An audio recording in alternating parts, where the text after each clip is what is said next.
Last class में हम लोगों ने कोऑपरेटिव सोसाइटी के बारे में बात किया। कोऑपरेटिव सोसाइटी के फीचर्स के बारे में बात किया, मेरिट्स के बारे में बात किया और लिमिटेशंस के बारे में बात किया। अभी हम लोग जो पढ़ाई कर रहे हैं forms of business organisations, means कौन सा बिजनेस को सेलेक्ट करना है, कौन सा मोड ऑफ बिजनेस को सेलेक्ट करना है, यह डिपेंड करता है आपका रिक्वायरमेंट्स, आपकी अवेलेबिलिटी एंड आपके चॉइस के ऊपर डिपेंड करता है। तो बहुत सारे फैक्टर्स हैं। फर्स्ट फैक्टर्स था मीन्स कैपिटल का फैक्टर्स है, कंट्रोल फैक्टर्स है, रिस्क फैक्टर्स है, लायबिलिटी फैक्टर्स है। तो जब भी हम बिजनेस का सिलेक्शंस करते हैं तो इन 4 पॉइंट्स को दिमाग में रख के करते हैं, इन बातों को ध्यान में रख के करते हैं। पहला कैपिटल, मीन्स कैपिटल का रिक्वायरमेंट कितना है उसके हिसाब से सिलेक्ट करते हैं। दूसरा रिस्क, मीन्स रिस्क अगर बहुत ज्यादा है उसके अकॉर्डिंग हम लोग बिजनेस को सिलेक्ट करते हैं। इसके अलावा कंट्रोल, क्या कंट्रोल मेरे को रखना है, तो अगर पूरा फुल कंट्रोल अपने को रखना है तो सोल प्रोप्राइटरशिप। बच्चे लोग क्यों बात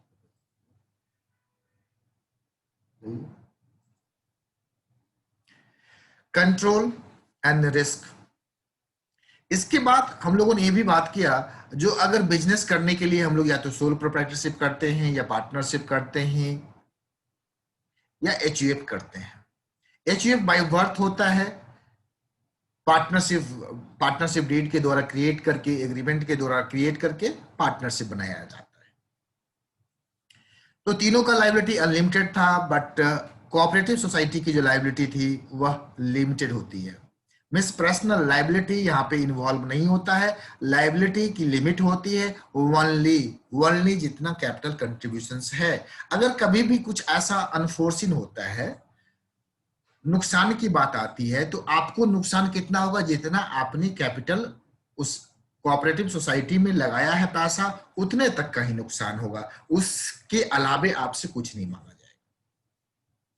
तो इन बिंदुओं पे बात करने के बाद अब हम टाइप्स ऑफ कोऑपरेटिव सोसाइटी के बारे में आज बात करेंगे। तो पहला होता है कंज्यूमर कोऑपरेटिव सोसाइटी। कंज्यूमर नाम से ही क्लियर है, कंज्यूमर।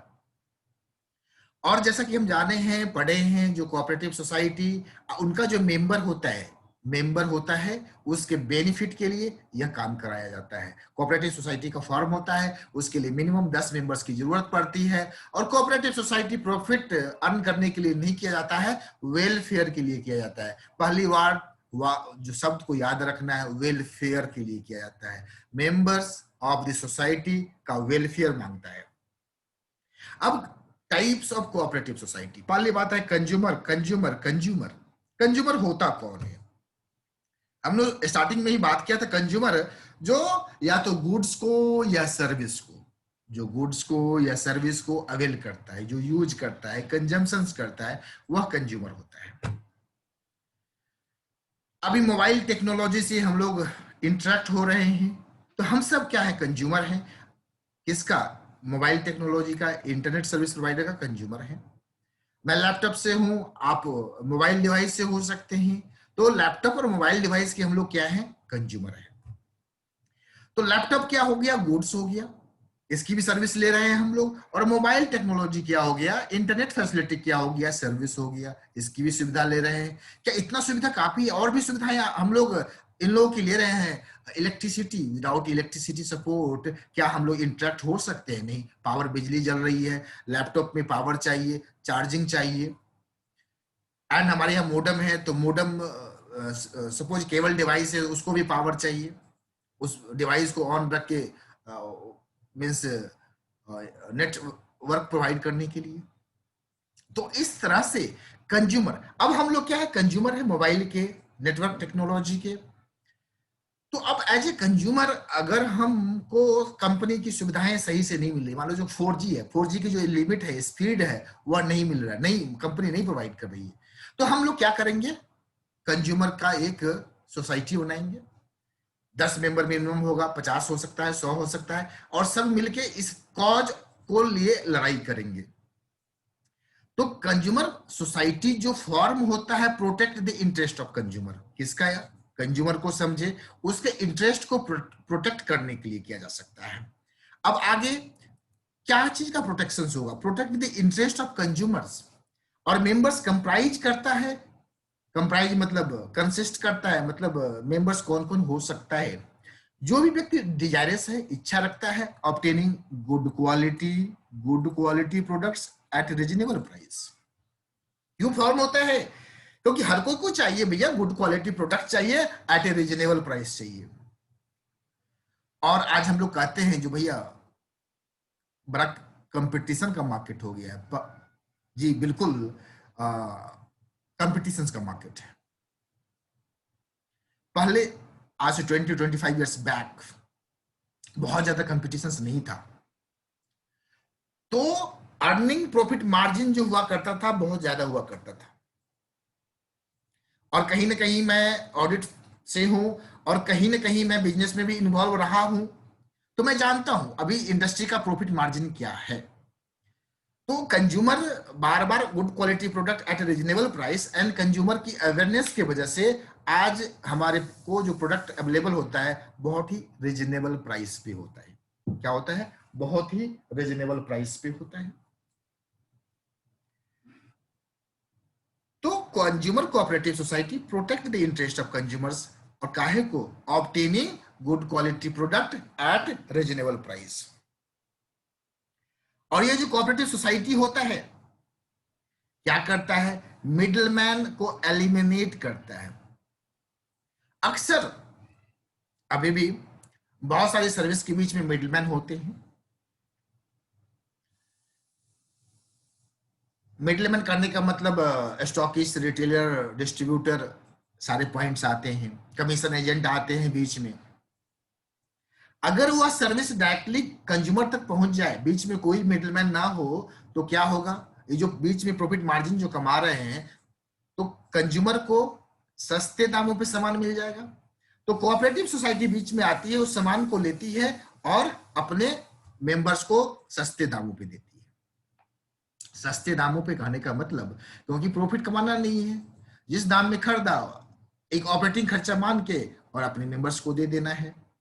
लेकिन अगर स्टॉकिस्ट आएगा, रिटेलर आएगा, होलसेलर आएगा, तो सबका 10% मार्जिन, मिनिमम मार्जिन होगा ही। हर ट्रेड का 10% मार्जिन, ऑपरेटिंग खर्चा निकालने के लिए 10% की मार्जिन तो रखनी ही है, 8% की मार्जिन रखनी ही है। तो अगर 3 बीच में आ गया तो 30% का मार्जिन हो गया। तो 30%, 100 रुपया का सामान 130 रुपया में मिलेगा, बट वही सामान कंज्यूमर सोसाइटी बेचेगा तो 100 रुपया में मिल जाएगा। अब कंज्यूमर सोसाइटी करता क्या है? सामानों को बल्क में खरीद लेता है डायरेक्टली फ्रॉम द होलसेलर और अपने मेंबर को प्रोवाइड करता है।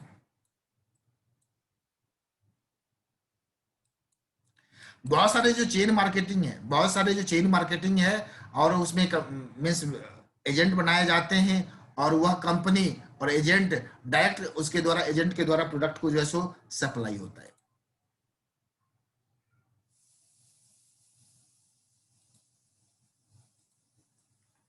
बच्चे समझ पा रहे हैं सारी बातों को?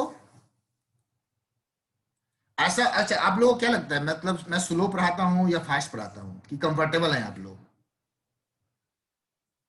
बच्चों ओपिनियन, स्लो या fast? Comfortable, okay, thank you.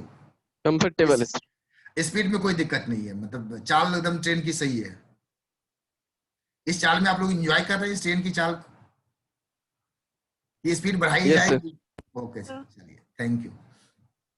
तो यहाँ पे मिडलमैन को दूर किया जाता है, यह बल्क में परचेज करता है, और पर्पस होता है गुड क्वालिटी प्रोडक्ट। देखिए मैं कुछ वर्ड को मैं बार बार बोलता हूँ जानबूझ के, इंटेंशनल, जो आपके इधर को बैठ जाए वो इस शब्द। जब भी कंज्यूमर सोसाइटी आए तो गुड क्वालिटी प्रोडक्ट की बात आए, मिडलमैन की बात आए और बल्क की बात आए। अगर 3 बात आ गई तो आराम से सेंटेंस बना के आप लिख सकते हैं एग्जामिनेशन में, भूलेंगे नहीं। और एक और बात, प्रोटेक्ट। और बुक रखिए, अब सारे बच्चे अपने सामने बुक रखिए। अगर जिस चीज को मैं अंडरलाइन कर दिया, इमीडिएटली मैं बोलूं या ना बोलूं, आपको अंडरलाइन कर लेना है उस बुक में आपको। इससे क्या होगा, जब भी आप रिविजन मोड में जाएंगे, अगर ये 4 बात आप देख लेंगे, consumer cooperative society, oh protect the interest of consumer, good quality product, middleman को एलिमिनेट करना है, एंड बल्क परचेज होता है इसके अंदर। आगे बढ़ते हैं। किससे परचेज करता है? होलसेलर से करता है। और प्रॉफिट्स इफ एनी, अगर प्रॉफिट्स इसमें से कमाया जाता है इस प्रोडक्ट को बेच के, तो वह पुनः मेंबर को मिल जाएगा, पुनः मेंबर को मिल जाएगा। तो अल्टीमेटली कौन बेनिफिट हो रहा है? जो सोसाइटी के मेंबर है उसके बेनिफिट के लिए ये पूरी काम की जा रही है।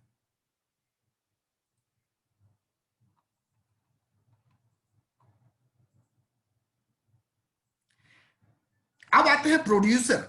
अब पहले बात कर रहे थे अपने कंज्यूमर, कंज्यूमर को सस्ते दामों में चाहिए और प्रोड्यूसर को अपना सामान जो है थोड़ा महंगा में बेचना। और खास तौर से प्रोड्यूसर्स, यहाँ पे प्रोड्यूसर्स करने का मतलब ये जो कोऑपरेटिव सोसाइटी है बड़े इंडस्ट्री हाउस के लिए बात नहीं कर रहा है।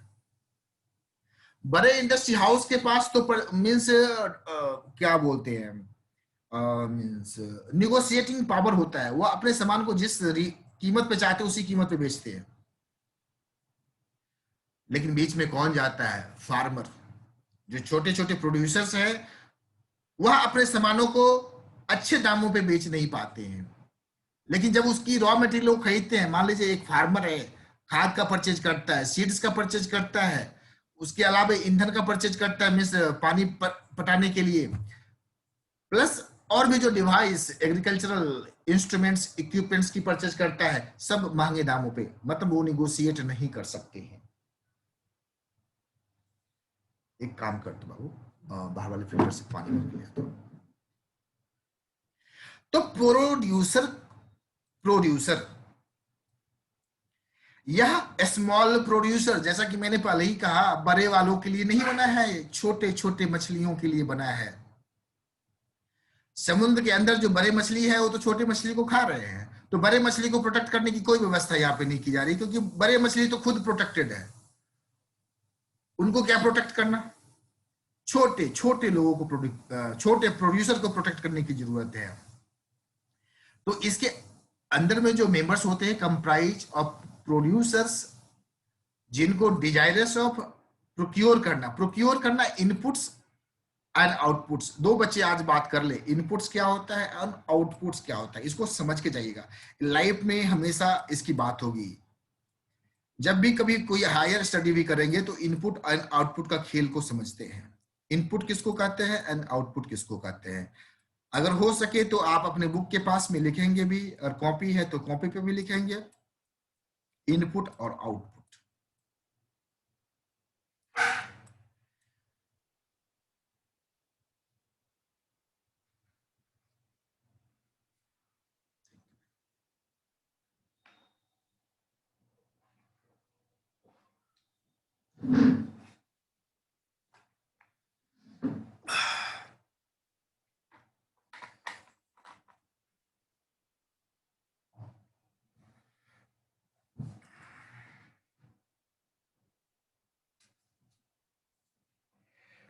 देखिए, ये सैनिटाइजर है।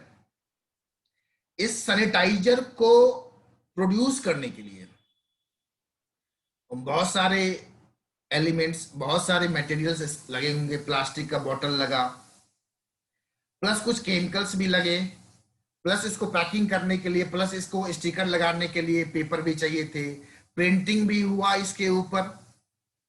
ये सारे इनपुट कहलाएंगे। मींस इस प्रोडक्ट को प्रोड्यूस करने के लिए जितने भी मटेरियल एलिमेंट्स की जरूरत पड़ी या सर्विस की जरूरत पड़ी, सारे क्या हो गए? इनपुट। या तो इनपुट गुड्स होगा या इनपुट सर्विस होगा। अब ये सामान बन के जो तैयार हो गया, this is output. This will be called as output. और जो भी मटेरियल या सर्विस लगे, इनपुट। तो इनपुट होता क्या है? For production of goods to meet the demands of consumers. Input लगाए। अब हर प्रोड्यूसर को जो इनपुट लगना है सस्ते दामों में चाहिए, अच्छे क्वालिटी का चाहिए, एंड सही समय पे चल जाए, मिलना चाहिए। क्योंकि शॉर्ट सप्लाई हो जाएगा, शॉर्ट सप्लाई होगा मीन्स तो फिर वो प्रोडक्शन को बंद करना पड़ेगा ना, फैक्ट्री बंद हो जाएगी ना 10 दिनों के लिए। अभी मार्केट में ऐसा सिचुएशन है, बहुत सारे कंज्यूमर प्रोडक्ट्स अवेलेबल नहीं है, मिल नहीं रहे हैं। और खास तौर से इलेक्ट्रॉनिक डिवाइस में बहुत सारे शॉर्टेज हो गया, क्योंकि चाइना से इंपोर्ट हो नहीं रहा है बहुत मात्रा में,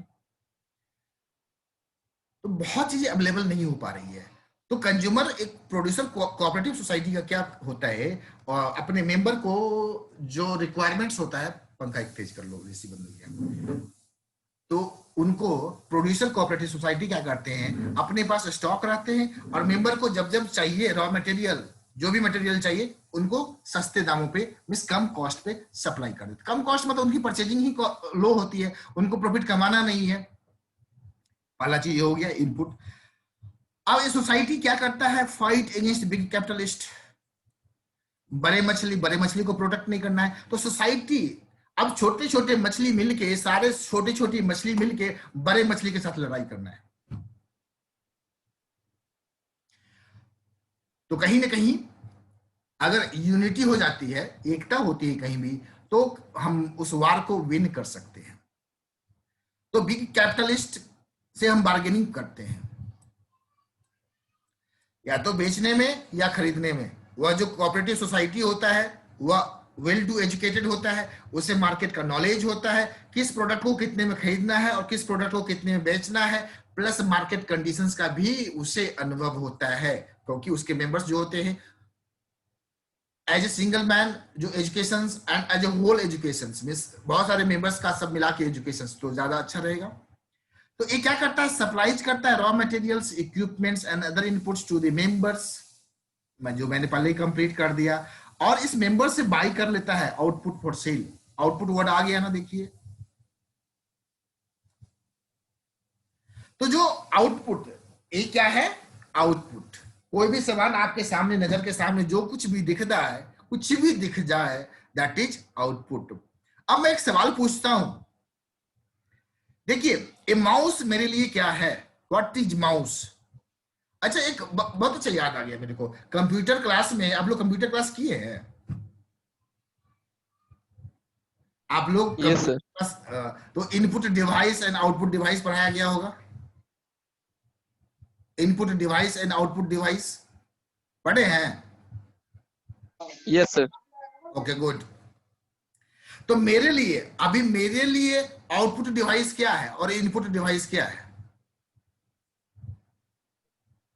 सर, माउस, लैपटॉप, ये आपके लिए इनपुट डिवाइस है, और जैसे कि प्रिंटर हो गया, जिस वो आउटपुट डिवाइस हो गया। यही पढ़ा था सर हमने। ठीक है, लेकिन अभी मैं, मेरे को देख के बताना है, जवाब देना है। सपोज मैं क्लास ले रहा हूं, मैं पढ़ा रहा हूं, मैं सर्विस प्रोवाइड कर रहा हूं, ठीक। तो what is input and what is output here? Sir, मैं, आप जो हमें नॉलेज दे रहे हैं वो इनपुट है आपका, और हम जो भी सीख पाए वो हमारा आउटपुट होगा। बिल्कुल सही। मीन्स हम जो प्रोवाइड कर रहे हैं आपको, या हम इनपुट दे रहे हैं, और आप जो नॉलेज एक्वायर कर लिए, आप जो सीख लिए, वो क्या हो गया, आउटपुट। हमने आपको इनपुट दिया और आपने उस नॉलेज से अपने आप को बिखरेगा, वह आउटपुट हो गया। गुड, आप लोगों ने सही समझा। तो ऑलवेज जो भी हम पढ़ाई करते हैं ना, उसको रिलेट करना है अपने को, अपने साथ, और ये जो प्रॉफिट्स होगा इसे वो मेंबर के बीच में डिस्ट्रीब्यूट हो जाएगा। तो ये हो गया प्रोड्यूसर्स। तो कंज्यूमर सीखा हम लोगों ने, अब प्रोड्यूसर भी सीखा। अब मार्केटिंग, देखिए मार्केटिंग बहुत बड़ा एक रोल होता है किसी भी गुड्स को कितना वह ब्रांड वैल्यू बनेगा, मार्केटिंग के ऊपर डिपेंड करता है। एक टीचर कितना बेहतरीन टीचर होता है इस बात पे डिपेंड नहीं करता है जो वो कितना बेहतर पढ़ाता है, कितना बेहतर नॉलेज देता है, कितना बेहतर उसकी मार्केटिंग हो रही है। आप बोलेंगे सर कैसी बात कर रहे हैं? जी मैं एकदम बहुत अच्छी बात कर रहा हूँ, एकदम सही है। अगर आप देखेंगे लाइफ में इसको जोड़ के, तो आज टीचर्स अपने आप को कितना बेहतर मार्केटिंग कर पाता है उसके ऊपर डिपेंड करता है। या आपको हम समझने के तौर पे बताए हैं, कोई स्कूल आप जब देखेंगे, बहुत सारे स्कूल का मैं नाम नहीं लूंगा इस प्लेटफॉर्म पे, बहुत नेम एंड फेम होता है स्कूल का, बट उसकी रिजल्ट, पैसा भी वहां बहुत लगता है, बहुत बहुत। एडमिशन फीस ये लाखे में बात होता है, बट वहां के बच्चे के जो प्रोडक्ट होंगे, नॉलेज की बात आएगी, तो वहां पे क्या ग्लैमर मतलब शेयरिंग होता है, एक्स्ट्रा एक्टिविटीज वहां पे ग्रो किया जाता है बच्चे में, बट एजुकेशन बहुत ज्यादा नहीं। लेकिन कुछ ऐसे स्कूल होते हैं जो मार्केटिंग अच्छा से नहीं कर पाते हैं बट क्वालिटी ऑफ एजुकेशन देते हैं, तो उसके नंबर ऑफ स्टूडेंट से डिपेंड करता है कौन अपने स्कूल का कितने अच्छे से मार्केटिंग कर पाता है। अब गुड्स पे आते हैं। देखिए बहुत सारे किसान, मान लीजिए मशरूम है, मशरूम की खेती की जाती है, अब उसकी मार्केटिंग नहीं होगी सही से, तो मार्केट तक गुड्स पहुंचेगा नहीं, लोग अवेयर ही नहीं होंगे, कंज्यूमर अवेयर ही नहीं होगा तो खरीदेगा क्या। तो आप देखते हैं कोई भी कंपनी, जो बिग कंपनियां हैं, कोई भी मार्केट को लॉन्च करने से पहले टीवी पे जगह जगह बड़े बड़े होर्डिंग लगते हैं, बड़े बड़े प्रचार होते हैं, शाहरुख खान आता है, सलमान खान आता है, ऐश्वर्या आती है, मतलब ऐसे ऐसे बहुत सारे हीरो हीरोइन एंड सचिन आते हैं और प्रचार करते हैं, दैट इज मार्केटिंग। तो अब जो छोटे छोटे प्रोड्यूसर है वो अपने गुड्स को मार्केटिंग नहीं कर पाएंगे, इसलिए कोऑपरेटिव सोसाइटी बनाई जाती है और वह अपने मेंबर के गुड्स को मार्केटिंग करता है। ऑल्दो मैंने सारी बातों को एक्सप्लेन कर दिया, बट फिर भी आपकी बुक को मेरे को थोड़ा सा दिखाना जरूरी मेरे को लगता है।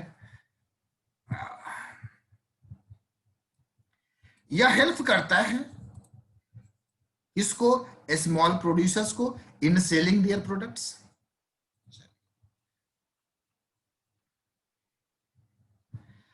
और ये मेंबर्स कौन हो सकता है? जो wish to obtain reasonable prices for their output. यहां पे बेचने की बात हो रही है, आउटपुट का प्राइस अच्छे से मिले मेरे को। इसमें मिडलमैन की समाप्ति हो जाती है। और यह क्या करता है? Pools output for individual members. सारे मेंबर्स का आउटपुट को पुल करने का मतलब होता है इकट्ठा करता है, एक जगह इकट्ठा करता है और उसको मार्केटिंग करता है, लाइक ट्रांसपोर्टेशन, वेयरहाउसिंग, पैकेजिंग। जी, मार्केटिंग नॉट टू ओनली मतलब अवेयर करना। अरे पैकेजिंग का भी बहुत बड़ा, पार्ले जी की बिस्किट की पैकेजिंग, और इसके अलावा आप बहुत सारे मीन्स बिस्किट्स है, ब्रिटानिया की बिस्किट्स, तो हम लोग बहुत, जैसे चॉकलेट की पैकिंग, तो बहुत सारे गुड्स की मार्केटिंग उसकी पैकेजिंग के ऊपर डिपेंड करती है। किसी का जितना बढ़िया पैकेजिंग उतनी बारी उसकी कंज्यूमर उसको लाइक करते हैं। हम लोग गुड्स की क्वालिटी पे नहीं जाते हैं। 90%, 50%, 60% कंज्यूमर्स वो पैकिंग से अट्रैक्ट होता है। ये ह्यूमन साइकोलॉजी है। जब आप बैठ के सोचेंगे कभी मार्केट में जब खरीदने जाते हैं किसी भी सामान को, तो आप सोचते हैं क्या उसकी क्वालिटी के बारे में, पैकेजिंग के बारे में? फर्स्ट ऑफ ऑल पैकेजिंग बढ़िया हो। कोई भी सामान, मान लीजिए कपड़ा खरीदने जा रहे हैं मार्केट में आप, अगर वह सामान, वह अगर आप एक सूट खरीद, सूट गारमेंट्स खरीदने जा रहे हैं और विदाउट पैकिंग एक प्लास्टिक बैग में यूं ही आपको वो निकाल के दिखा रहा है, तो 50% वहीं पे लगेगा, यार लगता है सही नहीं हुआ, ये मन में भाव बन जाता है। बट बहुत अच्छे पैकिंग से निकालता है, 2-4 फुट के अंदर में पैक है, वो एक डब्बा खोलता है, फिर दूसरा डब्बा खोलता है, फिर उसमें से निकालता है, तो आप वो फिर आप उसको देखते हैं। लेकिन जो विदाउट पैकिंग था उसको आप टच भी नहीं करते हैं, तो क्वालिटी के साथ आप कंप्रोमाइज करते हैं। तो मार्केटिंग फंक्शंस, ट्रांसपोर्टेशन सर क्या मार्केटिंग के इसके अंदर में कोऑपरेटिव सोसाइटी? जी, सपोज मशरूम की खेती अगर किसान गांव में करता है तो उसको मार्केट में पहुंचाना एप्रोप्रिएट जगह पे ये सोसाइटी करता है। अमूल वाले केस में देख सकते हैं, अमूल गांव गांव से दूध को कलेक्ट किया और ट्रांसपोर्ट किया, जहां जरूरत है वहां पे सप्लाई किया, पैकेजिंग हो गया, और उसको इकट्ठा भी करता है। दूध के जैसे ही कलेक्ट होता है तो कलेक्शन सेंटर पे कलेक्ट होता है, फिर वो फैक्ट्री जाता है। तो तेरा ये सारे स्टेज है, तो मार्केटिंग में ये सारे स्टेज आ गए, एंड फिर उसको सेल करता है एट बेस्ट पॉसिबल प्राइस, और इससे जो प्रॉफिट होता है वो डिस्ट्रीब्यूट कर लिया जाता है। तो बच्चों, कोऑपरेटिव सोसाइटी में अभी तक हम लोगों ने पढ़ा कंज्यूमर, प्रोड्यूसर, मार्केटिंग। अब यहां पे फार्मर, एकदम प्योर फार्मर पे आ गया।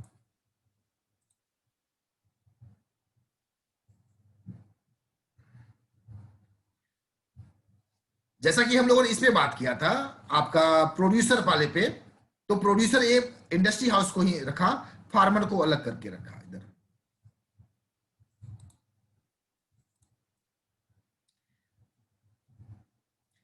यहाँ पे वही बात है जो इनपुट है, तो मैं बोला था आप इनपुट आउटपुट को समझ लीजिए। तो फार्मर वाले केस में भी जो better inputs eight reasonable price, इसके जो मेंबर होंगे फार्मर होंगे, जो फार्मिंग एक्टिविटीज में इन्वॉल्व हैं,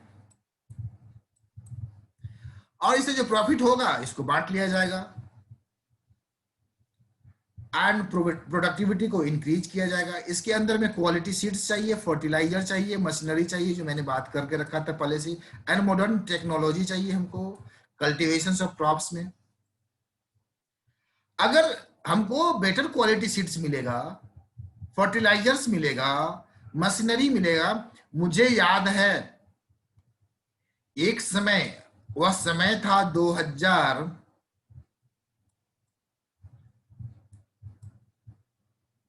से 5 साल पहले और 2000 से 5 साल बाद। इस दौरान फर्टिलाइजर की स्कार्सिटी हो जाती थी, खासतौर से यूरिया की। दैट टाइम मैं स्टूडेंट भी था और पिताजी खेती करते थे, तो थोड़ा बहुत जब मैं बाहर था तो आता था गांव पे, तो पिताजी को थोड़ा सपोर्ट करता था, खासतौर से दीपावली के समय जब आता था, छठ में रहता था, तो उसी समय में एग्रीकल्चर की एक्टिविटी बहुत ज्यादा। तो खाद का अक्सर जब पानी पटवन होता था तो यूरिया की शॉर्टेज हो जाती थी, तो बड़ा मुश्किल से मिल जाता, तो पिताजी मेरे को भेजते थे। मान लीजिए पहले से वाले 20-25 बैग स्टॉक रखे हैं, और जब पटवन हो गया अचानक से यूरिया की शॉर्टेज हो गई, मिल नहीं रहा है, तो महंगे दामों पे हम लोग खरीद खरीद के लाते थे, और 2 बैग 3 बैग करके। जो स्टॉकिस्ट है उसके पास नहीं हुआ करता था, या ब्लैक मार्केटिंग हुआ करती थी, वह दूसरे को बेच देता था। और वह, लेकिन आज आज वह चीज खत्म हो गई है। आज फर्टिलाइजर्स की स्कार्सिटी नहीं होती है। मैं इन 10 सालों से देख रहा हूं जो फर्टिलाइजर्स एम्पल मात्रा में अवेलेबल होता है। इसके पीछे बहुत सारे कारण है, better warehousing, means awareness, इसके अलावा जो सरकार की कुछ पॉलिसी वगैरह भी है जो किसान फेवरेबल है। तो फर्टिलाइजर्स, मुझे ये भी याद है जो डीजल की भी स्कार्सिटी बड़ी लंबे पैमाने पे होती थी, एक एक महीना तक डीजल मिलता ही नहीं था। इसी दौरान में डीजल, तो क्या होता था, डीएम यहाँ से ऑफिस से पास बनाया जाता था, पास, और एक यूनिट वाइज यूनिट डीजल मिलता था। और हमारे स्टाफ लोग जाते थे, मुझे याद है, साइकिल से सुबह जाते थे, पेट्रोल पंप पे लाइन लगाते थे, सुबह सुबह 5 बजे जाते थे। नंबर, अब कितनी की नंबर लगती थी, उस दिन मिलेगा कि नहीं मिलेगा वो भी कोई गारंटी नहीं हुआ करता था। तो that was the situations. But अभी ऐसा नहीं है, तो समय बदले हैं। तो अगर यही चीज मैं एक क्यों बताया स्कार्सिटी के बारे में, अगर फार्मर को राइट टाइम पे अगर सीड्स नहीं मिले, फर्टिलाइजर्स नहीं मिले, डीजल नहीं मिले, सिंचाई नहीं होगी, फसल बर्बाद हो जाएगा।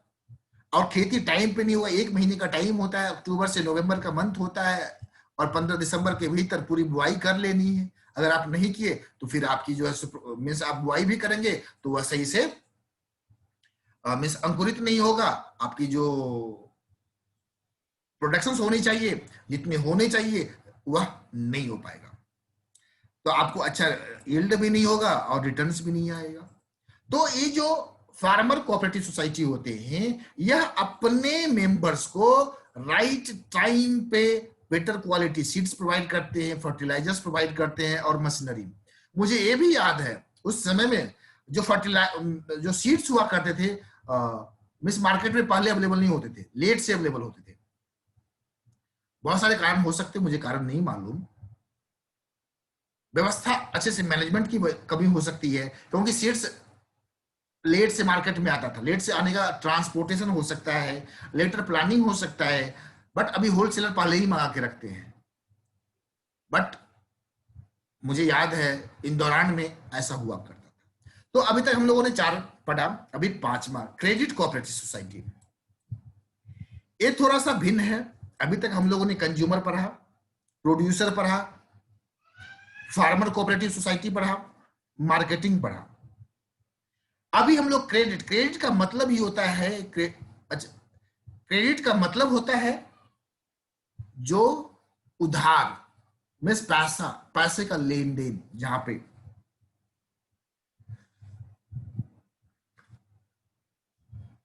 तो जैसा कि आप जानते हैं अगर एग्रीकल्चर से थोड़ा बहुत भी इन्वॉल्व होंगे फैमिली मेंबर्स तो जानते हैं खेती के समय में किसानों को पैसे की जरूरत पड़ती है, हर किसान को, क्योंकि उसमें पूरा 1 महीने के दौर में उसका पूरा इन्वेस्टमेंट होता है और 4 महीने बाद 5 महीने के बाद फसल आती है।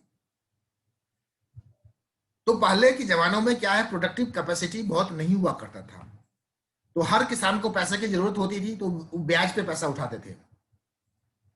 और ब्याज हमारे गांव में जो रेट ऑफ इंटरेस्ट हुआ करता था वह 1% या 2% हर गांव में हुआ करता। मेरे गांव में क्या, मैं तो, ये तो मार्केट है, आप लोग भी जानते होंगे, 1% या 2%। तो as a student of commerce 1% या 2% को देखिएगा इस एंगल से, सॉरी 1% नहीं, 1 आना या 2 आना होता था, वर्ड में यूज 1% 2% बोल दिया, 1 आना या 2 आना। अगर 1 आना बोले तो क्या क्या रेट ऑफ इंटरेस्ट हुआ बाबू, 1 आना?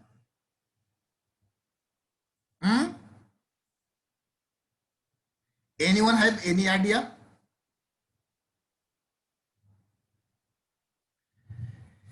एक आना का मतलब होता है, मीन्स 1 रुपए में कितने आना होते हैं?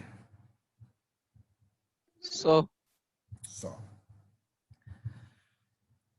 तो 6.25 रेट ऑफ इंटरेस्ट या 10 पैसा, 5 पैसा या 10 पैसा, मीन्स अगर एक होता क्या था, 1 रुपए पे या तो 5 पैसा लेंगे ब्याज या 10 पैसा लेंगे, तो कुल मिला के 100 रुपए पे वो ब्याज लेंगे, या तो 5 रुपया लेंगे या 10 रुपया लेंगे। 1 महीने में बात हो रही है, तो रेट ऑफ इंटरेस्ट या तो 5% हो गया या 10% हो गया, तो साल में कितना हो जाएगा अगर 5% है तो? अगर किसी व्यक्ति से आप 100 रुपया ब्याज पे लेते हैं, 5% रेट ऑफ इंटरेस्ट है, तो 1 साल बाद कितना वापस करना होगा? 60% से ज्यादा वापस करना। सर कितना अमाउंट अमाउंट अमाउंट अमाउंट? 160 100। 160 रुपया, 160।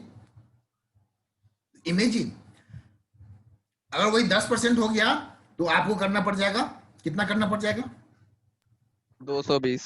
220, मतलब दुगुना हो गया। अब इमेजिन, क्यों मैं बताया क्रेडिट कोऑपरेटिव सोसाइटी, तो उस जमाने में जो किसान हुआ करते थे, जो सीमांत किसान हुआ करते थे, छोटे किसान हुआ करते थे, वह जब रेट किसी भी साहूकार से जब पैसा लेते थे तो अब होता क्या था, 6 महीने बाद वापस करेगा वो और साल भर बाद वापस करेगा, तो तब तक पैसा इतना बड़ा हो जाता था, उसी को चुकाते चुकाते उसका जीवन जो है सुबीतता रहता था।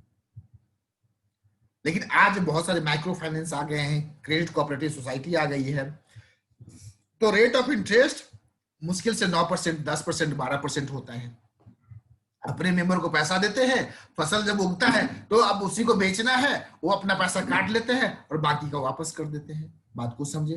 तो क्रेडिट कोऑपरेटिव सोसाइटी अब 100 रुपया लेंगे तो पूरे 6 महीना में 5 रुपया लेगा मात्र, तो 160 रुपया भाई मेरा और 105 रुपया कितना का फर्क हुआ देख ले, 55 रुपया का फर्क हो गया, नहीं तो 105 रुपये का फर्क हो गया। तो ये बहुत बड़ी क्रेडिट कोऑपरेटिव सोसाइटी, बहुत बड़ी, और ये हम लोग एबिलिटी भी हमने देखा है, इसी दौरान की बात कर रहे हैं।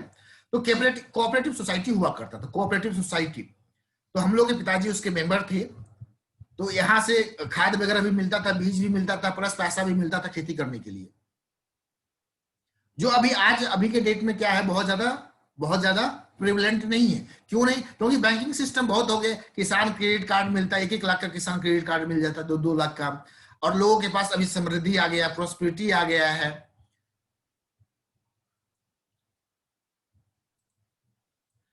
तो क्रेडिट कोऑपरेटिव सोसाइटी बता रहे थे बच्चे आपको हम, तो यहाँ पे आपके टर्म्स के साथ थोड़ा सा हम खेले, जो आपको लिखना होगा, ये तो मैंने समझाया, समझाने का काम किया, बट लिखने का काम जब एग्जाम में पूछेगा तो क्या बोलेंगे। या इस्टेब्लिशमेंट होता है इजी क्रेडिट, रीजनेबल टर्म्स, हमने टर्म्स एक्सप्लेन किया, वहां पर रेट ऑफ इंटरेस्ट, यहाँ पे बहुत छोटा इंटरेस्ट होता है, या फाइनेंशियल हेल्प होता है in the form of loans, इससे प्रोटेक्ट होता है मेंबर को, exploitations of high rate of interest. जो हाई रेट ऑफ इंटरेस्ट से जो शोषण हुआ, एक्सप्लॉइटेशन मतलब होता है शोषण। जो हाई रेट ऑफ इंटरेस्ट से शोषण हुआ करता था सीमांत वर्ग के किसानों का, उसको क्रेडिट कोऑपरेटिव सोसाइटी के द्वारा राहत मिला, फाइनेंशियल हेल्प मिला, आर्थिक मदद मिली, जिससे प्रोटेक्ट हो सका, सुरक्षित हो सके एक्सप्लॉइटेशन से। कौन से exploitation? High rate of interest. और ये मेंबर्स को लोन प्रोवाइड करते हैं और out of the amounts collected as capital. देखिए, सब लोगों ने मिलके कैपिटल लगाया, अब जिनको जरूरत है उनको ये पैसा मिला, और फिर मेंबर क्या है, इसको डिपॉजिट कर देते हैं और लो रेट ऑफ इंटरेस्ट होता है। अब कोऑपरेटिव हाउसिंग सोसाइटी आज के डेट में यह बहुत प्रचलित है, फेमस है। इसके अंदर में क्या होता है इसके बारे में मैं थोड़ी सी बात कर लूं। अभी आज के दौर में इसकी बहुत चलन है, कोऑपरेटिव हाउसिंग सोसाइटी। आप आज मूवी वगैरह में देखते होंगे, बड़े बड़े कंस्ट्रक्शन होते हैं। मीन्स एक एक जो कंस्ट्रक्शन बिल्डर जो बनाते हैं हाउसिंग कॉम्प्लेक्स, एक बिल्डर जो हाउसिंग कॉम्प्लेक्स बनाते हैं, उसमें दो चार गांवों को, दो चार विलेज को डाल देंगे, उस हाउसिंग कॉम्प्लेक्स में समाहित हो जाएगा। और जैसा कि आप जानते हैं, बड़े बड़े शहर में नोएडा, गुड़गांव, पूरे हाउसिंग कॉम्प्लेक्स बने हुए हैं, बड़े बड़े। एक एक टावर में मतलब 20 माले का टावर होता है, 22 माले का टावर होता है। एंड वन टावर में समझ सकते हैं आप 50 फैमिली मेंबर्स होते हैं, क्योंकि वन टावर पर 4 फ्लोर है तो 20 25, मान लीजिए अगर 20 का है और वन पे 4 है या 5 है तो 100 फैमिली मेंबर्स रह रहे हैं। और ऐसे ऐसे 20-25 टावर होते हैं एक हाउसिंग कॉम्प्लेक्स के अंदर। अब ये 5 गांव 5 पूरे भारतवर्ष से आए हैं, कहां कहां से आए हैं कोई नहीं जानता है, इनको पहचानता नहीं है। तो वहां पे मेंटेनेंस करना होगा ना भाई, सिक्योरिटी गार्ड की जरूरत है, बिजली आसपास में, मीन्स पूरे कॉम्प्लेक्स में इलेक्ट्रिसिटी चाहिए, पावर की सप्लाई, वाटर की सप्लाई सबको चाहिए। आपका पर्सनल फैमिली मेंबर घर तो है नहीं, जो बिजली का दिक्कत हुआ फोन किया, आया ठीक कर दिया।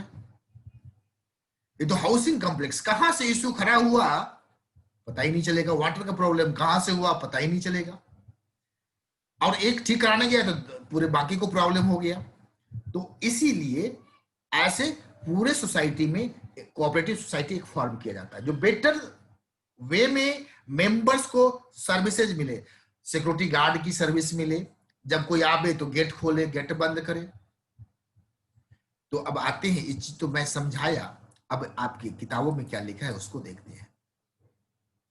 यह स्टैब्लिश होता है to help people with limited income and to construct houses at reasonable cost. इसके अलावा यह जो procuring residential accommodations at lower cost, छोटे छोटे शहर में इस कोऑपरेटिव सोसाइटी का दो रूप, एक तो मैं जो समझाया वह है, एंड दूसरा बहुत सारे हाउसिंग कॉम्प्लेक्स बनते हैं जो कोऑपरेटिव सोसाइटी की तरह वह कंस्ट्रक्ट होता है। इसके मेंबर इसमें कलेक्ट होते हैं और पैसा कंट्रीब्यूट करते हैं। अब पीस ऑफ लैंड है और सब मिलके एक लैंड टुकड़ा खरीदा जाता है और कंस्ट्रक्ट किया जाता है, और छोटे छोटे एरिया जो है सो छोटे छोटे एरिया इनको अलाउड कर दिया जाता है। तो यह भी है, जो लो इनकम बड़े फ्लैट नहीं खरीद सकते हैं, सिंगल हाउस चाहिए, कम 500 स्क्वायर फीट का घर चाहिए, तो यह लिमिटेड इनकम वाले के लिए कंस्ट्रक्ट करता है house at reasonable cost and residential accommodations at lower cost. और हाउसिंग प्रॉब्लम संबंधित जो समस्याएं, कंस्ट्रक्टिंग हाउस, इंस्टॉलमेंट पे भी हाउस खरीदने का, प्लस प्रोवाइड करते हैं प्लॉट टू मेंबर्स जो खुद से कंस्ट्रक्ट कर सके एज पर देयर चॉइस।